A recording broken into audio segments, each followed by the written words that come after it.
پھر فرمایا اللہ تبارک و تعالیٰ نے الذین یقیمون الصلاۃ، اور وہ لوگ ایسے ہیں ایمان والے بندے جو نماز کو قائم کرتے ہیں. کیا کرتے ہیں؟ نماز کو قائم کرتے ہیں، یعنی نماز پڑھتے ہیں، اور صرف پڑھتے ہی نہیں، اس کی رعایت کرتے ہوئے پڑھتے ہیں، مستحبات کی، سنن و آداب کی رعایت کرتے ہوئے پڑھتے ہیں. اور ہمارا حال کیا ہے؟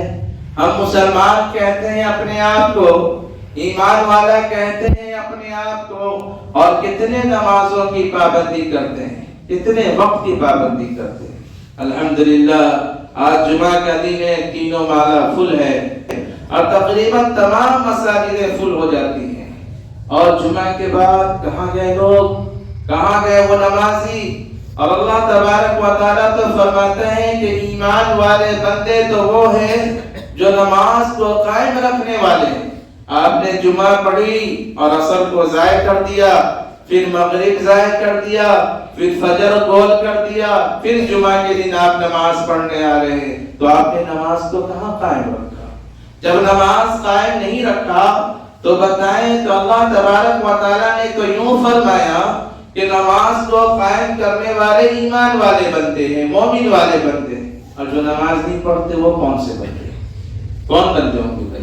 وہ مسلمان بندہ ہو سکتا ہے، مومن بندہ ہو سکتا ہے.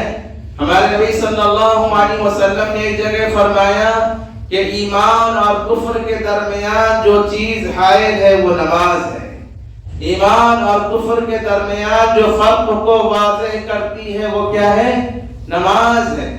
اب نماز کوئی پڑھتا ہے تو مومن کہلاتا، کیونکہ ہمارا پہناوا اور ہمارا کھانا پینا اور ہمارا رہن سہن تو غیروں جیسا ہے. اگر ہم پینٹ شرٹ اور یوں لباس میں غیر مسلم کے ساتھ کھڑے ہو جائیں تو کون جانے گا یہ مومن ہے یا کافر ہے؟ کوئی نہیں پہچان سکتا.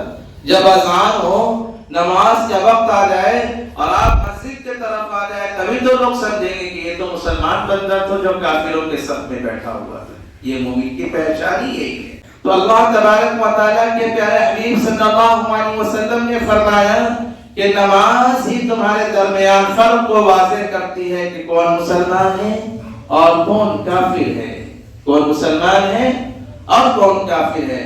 اس لیے مسلمانوں، نماز کو قائم کرو. نماز کے متعلق بہت سی وعیدیں آئی ہیں نماز چھوڑنے والوں کے لیے، اور جو نماز پڑھتے ہیں ان کے لیے بڑی بڑی بشارتیں ہیں. اور اللہ تبارک و تعالیٰ نے ایمان کی خاص صفت نماز میں فرمائی، نماز قائم کرو.